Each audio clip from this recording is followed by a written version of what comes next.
Powered by the Montana Television Network. Montana This Morning continues on Montana's News Leader. Voters in Arizona and Florida went to the polls yesterday. I'm John Schumo with a look at how these primary results may change the political landscape in November. Bozeman High School has a new program this year that's going to increase the adult presence within the school. I'm Emma Hamilton in Bozeman, and I'll have the details for you coming up next. 6:30 on this Wednesday. Missy O'Malley is off. Matt Elwell has our forecast in a moment. Meantime, our top story this half hour, primaries in Florida and Arizona showcase the influence of President Trump. Democrats now hope they can rally support against president's candidates, try to make history. CBS's John Schumo has the details. All right. Are y'all ready to put Florida blue? Tallahassee Mayor Andrew Gillum scored the upset of the night when he won the Democratic primary in Florida's race for governor. I humbly accept the Democratic nomination. Gillum, a favorite of the progressive wing of the party, would become Florida's first black governor. He's now facing Republican Congressman Ron DeSantis, who credited President Trump for his victory last night. But I did have support from someone in Washington. If you walk down Pennsylvania Avenue, he lives in the White House with the pillars in front of it. I gave him a nice shot and a nice little tweet, bing, bing. And he went from 3 to like 20-something. President Trump also notched a victory with Rick Scott. The current Florida governor won the Republican primary for Senate. He'll face incumbent Democrat Bill Nelson in one of the country's most hotly contested races. It's difficult to celebrate anything this week as we mourn the loss of Senator McCain. The president's sway was also seen in Arizona, where the 3 GOP candidates for Senate align themselves more with him than the late Senator John McCain or retiring Senator Jeff Flake. I've worked closely with President Trump. Congresswoman Martha McSally will face Democratic Congresswoman Kyrsten Sinema. John Schumo, CBS News. Now, late Tuesday night, the president tweeted, Martha McSally running in the U.S. primary for U.S. Senate was endorsed by rejected Senator Jeff Flake and turned it down, a first. Now Martha, a great U.S. military fighter jet pilot and highly respected member of Congress, wins big. Congratulations, and on to November. Next week, Arizona Governor Doug Ducey, who is facing his own tough re-election in November, will appoint a Republican replacement for Senator McCain's seat. So more politics to follow, of course. 6:32 now, Matt. Brisk in the south end of the Gallatin County area. We've been in the 20s for West Yellowstone this morning. Most of us dealing with cooler temperatures. Wow. 38 in Butte, 41 in Belgrade, still 28 in West this morning. And clear skies, the big culprit for that. The clear skies allowing the temperatures to really drop pretty quickly. That cooler air settling into a lot of the valleys. Mainly dealing with daytime highs into the upper 70s for the afternoon. Our rain chances are pretty slim, but we do have them. We'll break them all down for you coming up in just a few minutes. Thank you, Matt. 6:33 now. Top local story. Butte police are asking for your help to identify a man who allegedly stole money from 2 Butte hotels. Police say this man stole more than $250 from the front desks of the Holiday Inn Express on Harrison Avenue and the Fairfield Inn on Cornell Avenue on Friday evening. In both cases, the man distracted the employee at the front desk by telling them the ice machine was broken, then took the cash when they left the desk.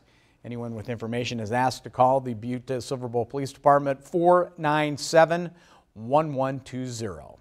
Shifting gears a bit in Montana's U.S. Senate race, outside groups are producing multiple TV ads going after Democratic incumbent Jon Tester. TN's Mike Dennison has done some fact-checking and files our report.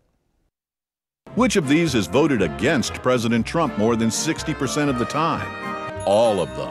The more you learn about the real Jon Tester, the more you realize he may look like Montana, but he votes like them. That's an ad from the National Republican Senatorial Committee, which works to elect Republicans and defeat Democrats in U.S. Senate races across the country. The theme of these attacks? Democrat Tester is a closet liberal dedicated to opposing President Trump.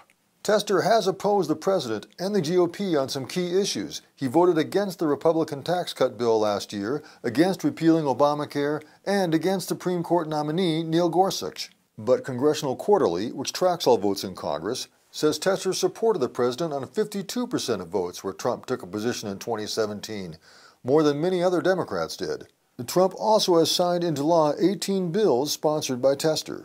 Here's more similar charges. Jon Tester says he's a Montana moderate, but he turned liberal, voting with Nancy Pelosi for EPA regulations that hurt Montana farmers. Turned liberal with Bernie Sanders, voting to put illegal aliens over sick kids in Montana. That's from the Senate Reform Fund, a group yet to report the source of its $1.4 million in spending against Tester this summer. Tester did vote in 2015 and 2016 against lifting a new rule regulating water that many in agriculture opposed. The vote with Sanders was against a short-term budget deal this January that Tester said he opposed because a long-term fix was needed. And then there's this ad from the Club for Growth, a group big on tax cuts and less government. Tester promised not to take any lobbyist gifts or special interest paid travel, but Tester broke his promise and accepted expensive international travel, including a trip to Cancun. That Cancun trip, Tester and his wife went there on vacation in 2015 with fellow U.S. Senator Claire McCaskill, who invited them and paid for the trip.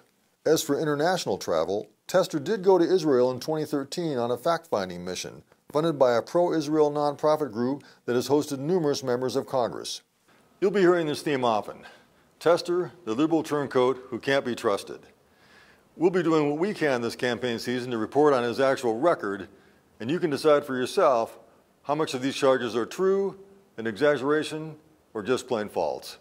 Reporting from Helena, Mike Dennison, MTN News. By the way, you can see Mike Dennison's detailed analysis of these ads by visiting our websites.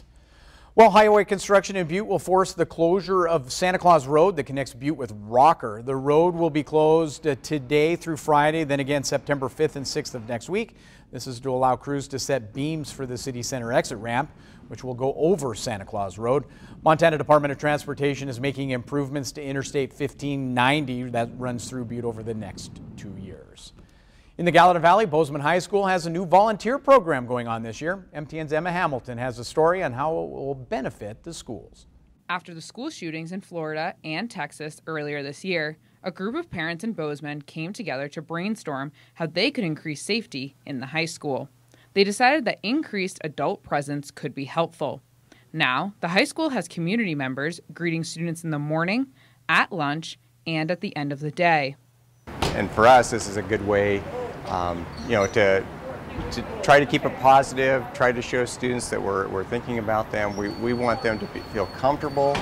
I mean, school should be all about teaching and learning, coming to school without fear of violence. Increasing the presence is comforting to parents.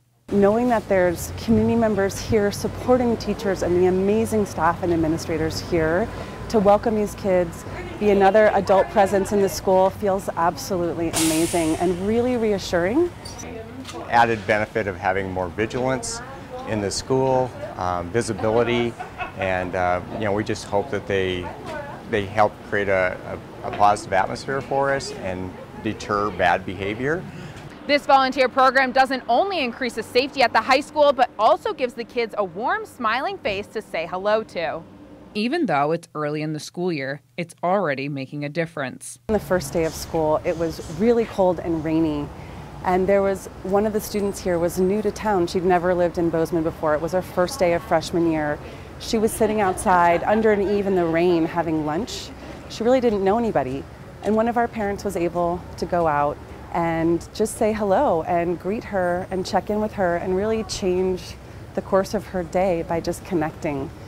That makes all the difference. The administration and staff appreciate having more adults in the building. But just more eyes. It's a big, sprawling campus. We know that. It's a big place. We have over 2,200 students. So, we'll take all the help we can get. In Bozeman, Emma Hamilton, MTN News.